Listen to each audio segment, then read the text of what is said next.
ایک حدیث عرض کرتا ہوں، حضرت ابو دردہ رضی اللہ تعالیٰ عنہ سے منسوب ہے۔ حضرت عمر فاروق رضی اللہ تعالیٰ عنہ کا زمانہ خلافت ہے اور عادل کے وہ بادشاہ ہیں۔ بیٹھے ہوئے تھے، ایک شخص کو پکڑ کر لایا گیا عدالت میں، کہا گیا کہ اس نے قرض لیا ہے اور یہ دیتا نہیں ہے۔ تو جو قرض خواہ تھے وہ بھی صحابی تھے، انہوں نے کہا کہ یہ اجنبی آدمی مدینے کا تو ہے نہیں، لیکن میں نے اس کو پیسے دیے تھے، یہ واپس نہیں لوٹاتا اور آئیں کائیں کرتا رہتا ہے، بہانے بناتا ہے۔ حضرت عمر فاروق رضی اللہ تعالیٰ عنہ نے اس اجنبی شخص سے کہا، اب تم کیا کہنا چاہتے ہو؟ تمہیں قید میں ڈال دیا جائے گا، تم اس کے پیسے ادا کرنا چاہتے ہو یا نہیں؟ اس نے کہا مجھے 2 دن کی مہلت چاہیے، میں جاؤں گا اور لا کر کے واپس اس کی رقم ادا کر دوں گا جو مجھ سے تقاضا کر رہے۔ حضرت عمر نے کہا کہ تو جائے گا یہاں سے چھوڑ کر اور واپس آئے گا نہیں آئے گا، اس کا کیا بھروسہ؟ کوئی ہے تیری جو ضمانت لے گا؟ یہاں پر کورٹ بھی جب ہمیں بیل لیتی ہے تو ایک ضامن کھڑا کرتی ہے کہ اس کی ضمانت کون لیتا ہے، تو یہ تو پرانا دستور ہے۔ آپ نے پوچھا کوئی ہے تیری ضمانت لے گا؟ اگر تو نہیں آئے گا تو ہم اس کو پکڑیں گے۔ اس نے مجمع میں دیکھا کوئی اس کی پہچان والا تو ہے نہیں، تھا تو یہ مسلمان لیکن اس کے گہرے تعلقات کسی سے ہے نہیں۔ نظر ڈالا، اس نے کہا میں کسی کو پہچانتا نہیں اس میں سے، اور کون میری ضمانت لے گا؟ صحابہ اکرام بیٹھے ہوئے تھے، سب تو جانتے ہیں کہ ایک اجنبی ہے اور بھاگ گیا تو آئے گا نہیں، لیکن اس کے باوجود ایک صحابی ہیں حضرت ابو دردہ، کھڑے ہوتے ہیں، کہتے ہیں امیر المومنین میں اس کی ضمانت لیتا ہوں، میں اس کی ضمانت دیتا ہوں۔ کہا تم جانتے ہو اس کو؟ کہا جانتا تو نہیں، اتنا ہے کہ یہ مسلمان ہے، اتنا ہے کہ میرے آقا صلی اللہ تعالی علیہ وسلم کا غلام ہے۔ کہا کہ اگر یہ واپس 2 دن کے اندر نہیں آیا تو ابو دردہ نے کہا امیر المومنین آپ مجھے گرفتار کر سکتے ہیں، میں اس کی جگہ پر قید میں چلا جاؤں گا۔ تو آپ نے لکھوا دیا اور اس شخص کو چھوڑ دیا، جاؤ 2 دن کا تمہارے پاس ٹائم ہے، لوٹ آ جاؤ۔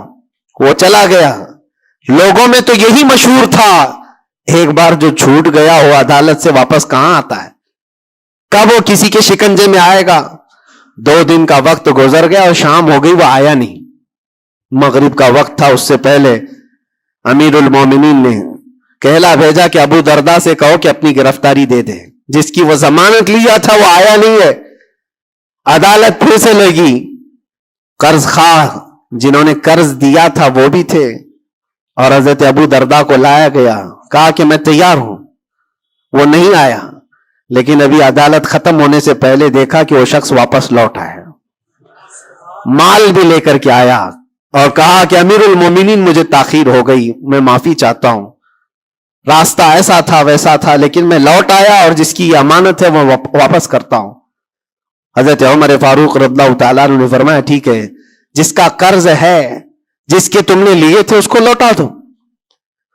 اس نے جب وہ قرض خواہ جو صحابی تھے ان کو لوٹانے کی بات کی کہ آپ کی امانت آپ لے لیں، تو وہ کھڑے ہوئے اور کہا کہ میں معاف کر دیتا ہوں،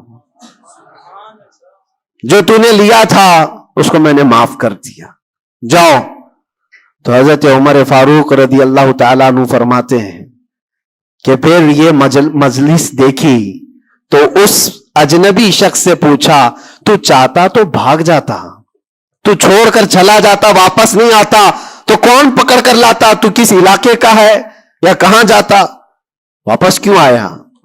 جانتے ہو اس نے کیا جواب دیا؟ امیر المومنین آپ سچ کہہ رہے ہیں، میں ایسی جگہ چلا جاتا جہاں سے لوگ مجھے پکڑ کر نہ لاتے، تھوڑی سی رقم ضرور تھی، میں بچا کر کے چلا جاتا، لیکن دل میں یہ خیال آیا کل کو دنیا یہ کہے گی رسول اللہ کے غلام دھوکے باز ہوتے ہیں، کہیں اللہ کے نبی صلی اللہ تعالی علیہ وسلم کے اوپر کوئی انگلی نہ اٹھائے کہ حضور کا غلام ایک مسلمان دھوکہ دیتا ہے۔ اس لیے میں واپس لوٹ آیا، میرے لیے دنیا حقیر ہے، میرے مصطفیٰ کی نسبت بہت بلند ہے۔ امیر المومنین نے ابو دردہ سے پوچھا کہ اے ابو دردہ، تم ایک اجنبی شخص کی ضمانت لینے کو تیار ہو گئے، تمہارے اندر کیا جذبہ آ گیا ایسا؟ ابو دردہ نے کہا امیر المومنین میں نے دیکھا یہاں پر حالات ایسے کہ اس کو پہچاننے والا کوئی نہیں، اور اگر ہم میں سے کوئی بھی نہیں اٹھتا تو یہ شخص اور اس کے بعد آنے والی قوم یہ کہتی حضور پاک صلی اللہ علیہ وسلم کے غلاموں میں مدد کرنے کا جذبہ ختم ہو گیا ہے، نبی پاک صلی اللہ تعالی علیہ وسلم کے غلاموں میں مدد کرنے کا جذبہ چلا گیا۔ کوئی اگر یہ تانا مارتا، اسی لیے میں کھڑا ہو گیا، زیادہ سے زیادہ کیا ہوتا کہ میں قید میں چلا جاتا، لیکن میرے نبی کی ذات پر کوئی انگلی تو نہیں اٹھا سکتا۔ حضرت امیر المومنین نے اس صحابی سے پوچھا تم نے قرضہ معاف کیوں کر دیا؟ اور عدالت میں مقدمہ کیا تھا، معاف کرنا تھا تو پہلے کر دیتے۔ آپ نے کہا کہ میں اس کو پہلے پہچانتا نہیں تھا، لیکن یہ جب 2 دن کا موقع لے کر گیا بھی اور واپس لوٹ آیا بھی تو امیر المومنین میرا تو یہ حق بنتا ہے کہ میں اس مسلمان کا قرض معاف کر دوں، اس لیے کہ میرے دل میں بھی یہ خیال آیا کہ اگر میں معاف نہ کرتا تو کل کو دنیا یہ کہتی کہ رسول اللہ کے غلاموں میں معاف کرنے کا جذبہ بھی چلا گیا۔ یہ ہے پورا دین، یہ ہے پورا دین، ایک دوسرے کو معاف کرنے کا جذبہ، ایک دوسرے کی مدد کرنے کا جذبہ اور وعدے کو مکمل کرنے کا جذبہ، یہ کل ملا کر کے دین بنتا ہے۔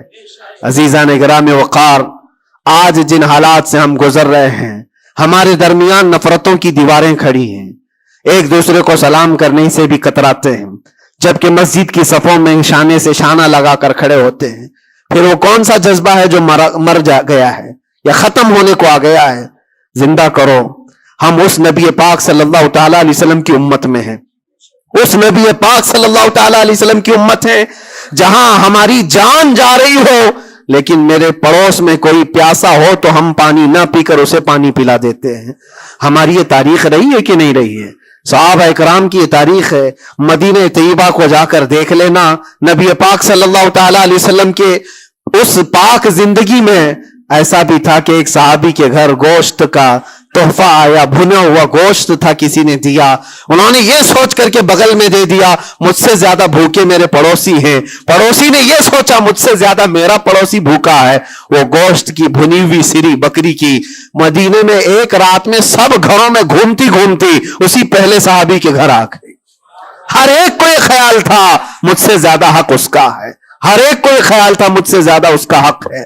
عزیزان گرامی وقار، آج جو حالات ہیں وہ بہت بدلے ہوئے لگتے ہیں، بہت بدلے ہوئے لگتے ہیں کہ ہر ایک کو یہ لگتا ہے سب سے زیادہ حقدار میں ہوں، مجھ پر ہی رحم ہونا چاہیے، میری مدد ہونی چاہیے، دوسرے کی ہو یا نہ ہو۔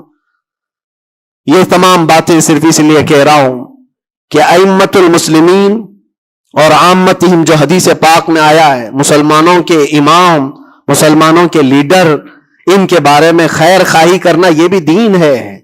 اور آج تو جن حالات کو دیکھ رہے ہیں ہم، الیکشن کا ماحول ہے، ہر ایک کی نظر لوگوں کے صرف ووٹ پر لگی ہوئی ہے، اور پھر اس کے بعد پتہ نہیں 5 سال تک تو ڈھونڈتے رہو، پتہ بھی نہیں ملتا۔ لیکن ان حالات میں مسلمانوں کو یہ چاہیے کہ وہ اپنے حق رائے دہی کا پورا استعمال کریں۔ تمہارے کچھ حقوق ہوتے ہیں، تمہارے بھی کچھ مطالبے ہونے چاہیے۔ ہر قوم آج ووٹ دینے سے پہلے اپنے مطالبے رکھتی ہے کہ ہمارے محلہ بڑا خستہ حال ہے، اس کی گٹر بنا دو، اس کے فلاں کر دو، بجلی پانی صحیح کر دو۔ یہ ضروریات زندگی کے مطالبے تو رکھتی ہی ہے، مسلمانوں کے مطالبے کہاں چلے گئے؟ ہمارے حقوق کے بارے میں کبھی بات کیوں نہیں رکھی جاتی؟ اسی لیے میرے عزیزو، میرا مشن تو صرف اتنا ہے، ہمارا لیڈر وہی ہے جو ناموس رسالت کے لیے کھڑا رہتا ہے۔ ہم اس کو لیڈر بھی مانتے ہیں جو میرے آقا صلی اللہ تعالی علیہ وسلم کی عزت کے لیے کھڑا رہے، اس لیے کہ میرے عزیزو ہمارا پورا ایمان یہی ہے، ہمارا پورا ایمان یہی ہے۔ اور آپ کو پتا ہے محمد کی محبت دین حق کی شرط اول ہے، اسی میں ہو اگر خامی تو سب کچھ نامکمل ہے۔ اور اگر تم نبی پاک صلی اللہ تعالی علیہ وسلم کی محبت اور ان کی عظمت کے لیے کھڑے ہو گئے تو دنیا یوں ہی سنور جائے گی۔ آپ کو پتا ہے ڈاکٹر اقبال نے کیا ایک بہت پیارا حل دیا تھا ہمیں، بہت پیارا حل ہے۔ مسائل تو بہت ہیں، ہم بھی چاہتے ہیں ہمارے لیڈروں کے پاس رکھیں، ہماری ایجوکیشن کے مسائل ہیں، ہمارے گھر بار کے, ڈرینیج کے, روڈ کے, لائٹ کے, پانی کے بہت سارے مسائل ہیں. اس کے علاوہ غربت کے مسائل, جاب لیس نوجوانوں کے مسائل, بہت ساری چیزیں ہیں. کیا کیا مسئلے رکھے. اور پھر قوم کے اندر جو خرابیاں آئی ہیں وہ تو ایک پہاڑ کے برابر ہیں. ہر دوسرا تیسرا نشے کا عادی ہے, ہر دوسرا تیسرا اخلاق سے گرا ہوا ہے. یہ تمام معاملات, عورتوں میں بے حیائی, نوجوانوں میں نشہ کی عادت, یہ تمام چیزیں دیکھ دیکھ کر ہم سوچتے ہیں کن کن مسئلوں پر بات کریں اور کس کس چیز کا علاج کرنے کے لیے نکلیں. تو ڈاکٹر اقبال نے ایک بات بتائی تھی. وہ دنیا گھوم کر کے آئے ہوئے انسان تھے. وہ پیرس گئے, اٹلی گئے, جرمن گئے اور وہاں کے قوموں کی ترقیاں بھی دیکھی, اور اس کے بعد واپس آ کر کے کہا میں نے اپنی قوم اور حضور کی امت کی ترقی کو بہت گہرائی سے دیکھا. 8-10 سال کا ریسرچ کیا. میں نے معلوم کیا کون سی فیلڈ میں اپنے نوجوانوں کو اتارا جائے تو یہ کامیاب ہوں گے, کون سا ایسا میدان ہے جس میں مسلمانوں کو جمع کر دیا جائے تو یہ ترقی میں آ جائیں گے. سائنس ہے, فزکس ہے, جغرافی ہے, آسٹرونومی ہے, بہت ساری چیزیں ہیں. کس چیز میں اتارا جائے. تو ڈاکٹر اقبال کہتے ہیں میں نے بہت غور و فکر کیا, آخر کار اس نتیجے پر پہنچا کہ اس امت کی کامیابی کا صرف ایک ہی نقطہ ہے, ایک ہی راز ہے کہ محمد سے وفا تو نے, تو ہم تیرے ہیں. یہ جہاں چیز ہے کیا, لوح و قلم تیرے ہیں, لوح و قلم تیرے ہیں. ہر مسئلے کا حل اس بات پر ہے. اسی لیے میں فوکس کرتا ہوں میرے عزیزو, نبی پاک صلی اللہ تعالی علیہ وسلم کی عزت کی حفاظت کے لیے جو کھڑا ہوتا ہے, اللہ تعالیٰ اس کے سارے مسائل کو یوں حل کر دیتا ہے. اسی لیے آیت کریمہ بھی میں نے یہ پڑھی, ان ینصرکم اللہ فلا غالب لکم. اللہ فرماتا ہے اگر اللہ تمہاری مدد کر دے تو دنیا میں سے کوئی ایسا نہیں جو تم پر غلبہ حاصل کر سکے. کوئی غالب نہیں آ سکتا اگر اللہ مدد کر دیا. وَإِن يَخْذُلْكُمْ فَمَنْ ذَا الَّذِي يَنْصُرُكُمْ مِنْ بَعْدِهِ. اللہ فرماتا اور اگر اللہ گرا دے تو دنیا کی کوئی طاقت تمہاری مدد نہیں کر سکتی, کوئی طاقت مدد نہیں کر سکتی. ایک بات, بہت ساری چیزیں ہم نے سیکھی ہیں. جیل کے اندر کے حالات انشاءاللہ کبھی طویل داستان پوری میں بیان کروں گا, لیکن ایک بندے کو دیکھا تھا, اس کے گھر والے بھی چھوڑ چکے سب, اس کو چھوٹا سا ایک کیس ہے لیکن جیل کے اندر اس کی ضمانت ہوتی نہیں. گھر والے کرانا چاہے تو ہو جائے 4 دن 5 دن میں, لیکن کوئی چاہتا نہیں. تھوڑا سا مانسک سنتولن بگڑتا چلا گیا, دماغی توازن کھونے لگا. ہوتا کیا تھا سنو, وہ ایک نارمل نوجوان تھا اور مہینہ گزر جاتا, کوئی ملاقات کے لیے بھی نہیں آتا گھر والا, تو جیل میں ہنگامہ کرنے لگ جاتا, مار توڑ, اور پھر نہ جانے کیسی کیسی حرکتیں. تو جیلر پریشان ہو کر کے اس کے گھر فون لگاتا, اس کے باپ کو کہتا کہ بھائی تم اپنے بیٹے سے ایک بار ملنے تو آ جاؤ, وہ ہنگامہ کر کے رکھا ہے, کبھی ملاقات بھی نہیں لیتے ہو. اس کا باپ آیا, آ کر کے ملاقات لیا, اور بیٹے نے پوچھا کہ کب چھوٹ رہا ہوں میں, کب نکلوں گا میں. کہا بیٹا اس منڈے کو جو ہے تمہاری ضمانت ہو جائے گی, یہ منڈے کو رکھا ہے, ہو جائے گی. کہا اچھا ٹھیک ہے. اتنا خوشی خوشی سب قیدیوں سے ملنے کے لیے آتا بیرک میں, اے منڈے تو میرا ہو گیا, میں جا رہا ہوں. میرے باپ نے کہا ہے منڈے آتا, ٹیوزڈے آتا, وینسڈے آتا, سب چلا جاتا, ختم. پھر 10-15 دن گزر جاتے, باپ بھی نہیں آتا, بھائی بھی نہیں آتا, اور پھر مہینہ گزرنے کو آتا, پھر اس کا دماغی توازن بگڑنے لگتا, پھر ہنگامہ کرتا, پھر جیلر فون کر کے بلاتا باپ سے کہ ملنے کیوں نہیں آتے ہو. باپ آتا, بیٹا کوئی بات نہیں, کچھ مسائل میں گھرے ہوئے ہیں, ہو سکتا ہے جان بوجھ کر کے اس کے گھر والے کر رہے ہوں, کچھ لوگوں کو زبردستی جیل میں رکھا جاتا ہے, گھر والے ہی رکھتے ہیں. باہر سے اچھا ہے یہاں کھاتے پیتے آرام سے رہو, دوسروں کی زندگی اجیرن کرنے سے بہتر ہے کہ یہاں رہو. دوسری بار آیا, کہا ابا کب چھوٹ رہا ہوں میں. کہا بس اس منڈے کو رکھا ہے, وکیل جو ہے ملا نہیں تھا, اس منڈے کو تمہاری ضمانت ہو جائے گی. پکی بات لے کر کے آتا پھر, اور یہاں پر بالکل عیش موج مستی میں کہ اس منڈے تو جا رہا ہوں میں. دوسرا منڈے آیا, اس کے بعد پھر چلا گیا. ایسا 4 بار ہوا, اور سب قیدیوں میں بات مشہور تھی کہ یہ منڈے کو جانے والا ہے, اور سب اس کو چھیڑتے تھے. جب کبھی اس کی ملاقات آتی تو کہتے منڈے کو جا رہا ہے نا, یہ بات مذاق کے طور پر چلتی رہتی تھی، لیکن کسی کے ساتھ ہم مذاق کرتے ہیں، یہ نارمل لائف ہوتی ہے. لیکن اس لڑکے کے متعلق میں نے ایک بات سیکھی، چوتھی پانچویں مرتبہ ہوگی بات ہے، وہ ملاقات لے کر کے واپس آ رہا تھا، ابھی اس نے کچھ کہا ہی نہیں، ساری بیرک میں سب بولنے لگ گئے کہ منڈے کو ہے نا تیری ضمانت. تو اتنا چڑ گیا، کیا پتا اس کو بہت ہرٹ ہوا، تکلیف ہوئی. اس نے گرج کر کے چیخ چیخ کر کے کہا، گالی دے کر کے کہا قیدیوں کو کہ تم سب گھرے ہوئے لوگوں، ایک بات میری سن لو، خدا جس دن میرا لکھ دے، جس دن لکھ دے، اس دن سب کے منہ تمہارے کالے ہوں گے اور کوئی مجھے دروازے میں اندر نہیں رکھ سکتا. جس دن میرے چھوٹنے کا وہاں سے آ جائے پروانہ لکھا ہوا کہ یہ دن یہ بندہ چھوٹنے والا ہے، اس کے بعد وہ کہتا ہے مجھے یہاں کا پرائم منسٹر بھی نہیں روک سکتا. میں نے دیکھا اتنا یقین ہے اس کو. ایک تو اپنے باپ سے ہر بار سنتا تھا اس بار ضمانت ہو جائے گی، اس بار ضمانت ہو جائے گی، اور حقیقت میں میرے عزیزوں یہ جمعرات کا دن تھا جب وہ اپنے باپ سے ملاقات کر کے آیا تھا اور اس کو تانا مارا جا رہا تھا منڈے کو جا رہا ہے. تب اس نے کہا تھا جس منڈے کو بھی میرا رب لکھ دے، جس دن بھی لکھ دے کہ اس کو اس دن یہاں سے نکلنا ہے، پوری طاقتیں مل کر کے بھی مجھے دروازے کے اندر نہیں رکھ سکتی. اتفاق کی بات ہے اسی منڈے کو اس کی ضمانت بھی ہو چکی تھی. وہ جا بھی رہا تھا، بسترے اٹھایا، سارا سامان اٹھایا اور سب کو پلٹ کر کہنے لگا دیکھا حقیقت میں جو بیل ملتی ہے، جو ضمانت ملتی ہے وہ رب ذوالجلال کے فیصلوں سے ہوتی ہے.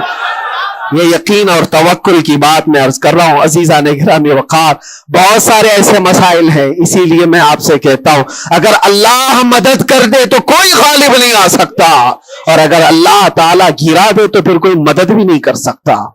اسی لیے اللہ تبارک و تعالیٰ کی مدد کس کے لیے آتی ہے وہ بھی قرآن کہتا ہے وَكَانَ حَقًّا عَلَيْنَا نَصْرُ الْمُؤْمِنِينَ. ہم نے اپنے اوپر لازم کر لیا ہے کہ ایمان والوں کی مدد کریں گے. اور ایمان والا ہے کون؟ لا يؤمن احدكم حتى اكون احب اليه من والده وولده والناس اجمعين.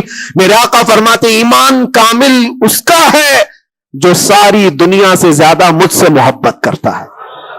مفہوم حدیث عرض کر رہا ہوں، اپنے ماں باپ، اپنے اولاد، اپنے مال دولت، سارے انسانوں سے زیادہ اللہ کے رسول سے محبت کرتا ہے تو اس کا ایمان کامل ہے. اور جس کے ساتھ ایمان کامل ہوگا اس سے اللہ کی مدد آئے گی، اس پر اللہ کی مدد آئے گی. میرے عزیزو، بظاہر حالات اگر کسی کے ساتھ خراب ہو جائیں تو یہ مت سمجھ جانا.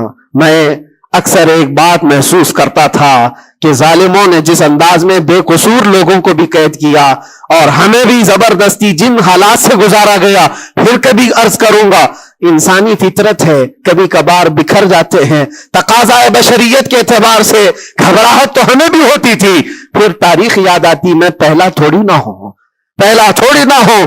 سیدنا حضرت مظفر حسین کچوچوی رحمت اللہ علیہ فرماتے تھے مظفر کو مقید نہ سمجھ ایسے یاد، میری اسیری بھی سنت آبائی ہے، میرا یہ قید ہونا بھی میرے آبا و اجداد کی سنت ہے. بزرگان دین گئے ہیں اور جیلوں میں رہے اور واپس نکلے، لیکن ایک بات ہمیشہ یاد رکھو، اسلام زندہ ہوتا ہے، بس قربانیاں رائگاں نہیں جاتی، ضائع نہیں ہوتی. اللہ تعالیٰ کی مدد جس کے ساتھ ہے تو بظاہر حالات میں ایسا ہوگا. مجھے اچھی طرح سے پتا ہے، پہلے بھی معلوم تھا، میں نے تقریروں میں بہت کہا بھی تھا کہ مجھے اچھا معلوم ہے کہ میری تقریروں کا انجام کیا ہونے والا ہے، نتیجہ کیا ہونے والا ہے. مجھے کیسی کیسی دھمکیاں پہلے بھی دی گئی ہیں، ابھی بھی ہے. آنے سے پہلے بھی کچھ لوگوں نے کہا تھا اتنا لمبا ہم نے کٹا دیا، اب تو بھول جاؤ گے، وہ شعر پڑھو گے، یہ شعر پڑھو گے، کیسی تقریریں کرو گے. ہم نے کہا میرے عزیزو آپ کیا سمجھتے ہو، مچھلی کے تیرنا ختم ہو سکتا ہے، پرندے کا اڑنا ختم ہو سکتا ہے، شیر کا شکار کرنا ختم ہو سکتا ہے، وہ تو جانور ہے، ان کی فطرت نہیں ختم ہوتی. میں غلام مصطفیٰ ہوں، میری فطرت کیا ختم ہوگی؟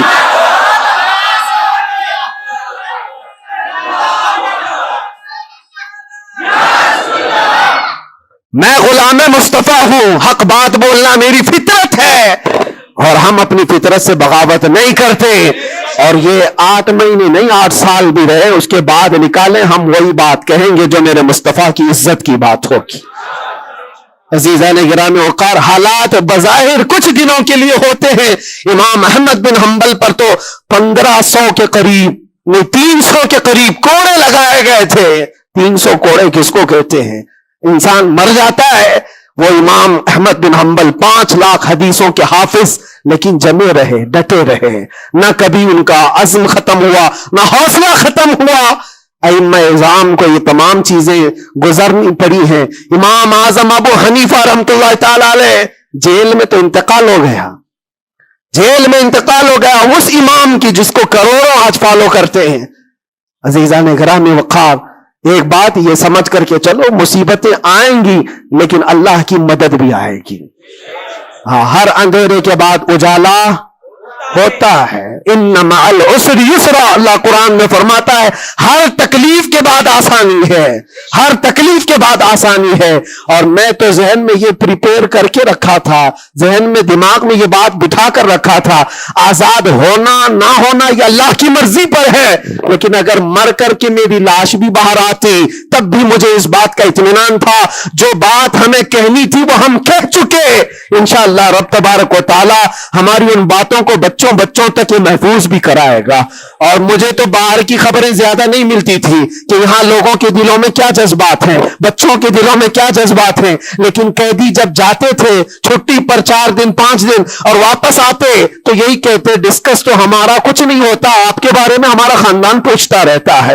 جیل میں آپ ہیں، فون کرو تو لوگ ہمارے متعلق پوچھتے رہتے. پھر دل میں یہ احساس ہوتا تھا. اور جیل میں بھی دیکھتا ایک ایسا بھی لڑکا تھا چین سنیپر، چین کھینچتا اور چوری کرتا واپس آتا، لیکن ایسا ڈھیٹ آدمی تھا، ایسا ڈھیٹ میدان میں کھڑے ہو جائے، سارے قیدیوں کے سامنے کھڑے ہو جائے اور پھر ہر دن ایک بات اتنی بول کر کے ہی جاتا، صرف اتنی بول کر کے جانا اس کی عادت سی ہو گئی تھی. ہم دیکھتے رہے باہر بھی یہی منظر ہے، اندر بھی یہی منظر ہے. تم کسی کی زبان کو بند کرنا چاہو، ختم کرنا چاہو تو ایسا نہیں ہوتا.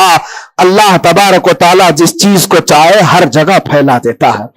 پھر یہ احساس ہوا میرے عزیزوں، تبلیغ اسلام صرف ہم ذریعہ ہوتے ہیں پہنچانا، میرے رب کی شان ہے، میرے رب کی شان ہے. اور حقیقت میں آپ کو بتاؤں، دلوں کو اپنی طرف مائل کرنا یہ ہم میں سے کسی کے اندر طاقت نہیں ہے.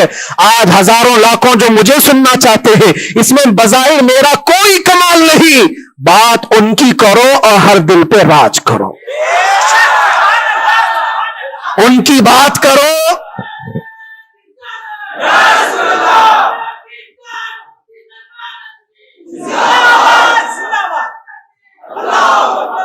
اسی لیے آج کے حالات میں آخری باتیں عرض کر رہا ہوں. میں معذرت چاہتا ہوں، آج تھوڑا سا وقت زیادہ ہوا ہے، اس لیے کہ یہ ہماری مسجد ہے اور ہمارے اوپر کوئی یہاں پابندی نہیں ہے. یہاں پر الحمدللہ جو لوگ بیٹھے ہیں 8 مہینے کے بعد سن رہے، 9 مہینے کے بعد سن رہے تو تھوڑی کسر میں بھی نکال لوں. اس لیے میں تھوڑا زیادہ وقت آپ کے ساتھ لے رہا ہوں. ان حالات کے ساتھ جو آپ کو فیصلہ لینا ہے میرے عزیزوں، سوچ سمجھ کر کے اپنا مطالبہ بھی تو رکھو، اپنا مطالبہ بھی رکھو کہ ہم ان لیڈروں کے ساتھ کھڑے ہیں جو 500 روپے بانٹ کر کے گلے میں پٹے ڈلوا کر کے ہمیں نعرے لگوا کر کے گھما لے. بس نہیں، ہمارا مقصد اور ہمارا مطالبہ اتنا ہو، ان حکام ان لیڈروں کے پاس یہ بات رکھو، میرا گھر میرا محلہ نہ بنا پایا تو کوئی بات نہیں، لیکن اتنا وعدہ کرو کہ میرے مصطفیٰ کی عزت پر جب بات آئے تو تم ڈٹ کر کھڑے رہو گے. یہ گستاخیوں کا ماحول ختم ہونا چاہیے کہ نہیں ہونا چاہیے. اسی لیے میرے عزیزوں، اور بظاہر ہماری بات یہ ہے کہ ہم سب سے ان لوگوں سے محبت ضرور کرتے ہیں جو قوم و ملت اور ملک کی فلاح و بہبودی اور میرے حضور پاک کی عزت کے لیے کھڑے ہوتے ہیں. ہم ان کے ساتھ ہیں کسی بھی طرح سے. ہمارا تو مقصد، ہمارا مشن صرف اتنا ہے، کسی کی جے بجے کیوں پکارے، کیا غرض ہم کو، ہمیں کافی ہے سید اپنا نعرہ، ہمیں کافی ہے سید اپنا نعرہ یا رسول اللہ. ہم اس مشن کے آدمی ہیں، لیکن پھر بھی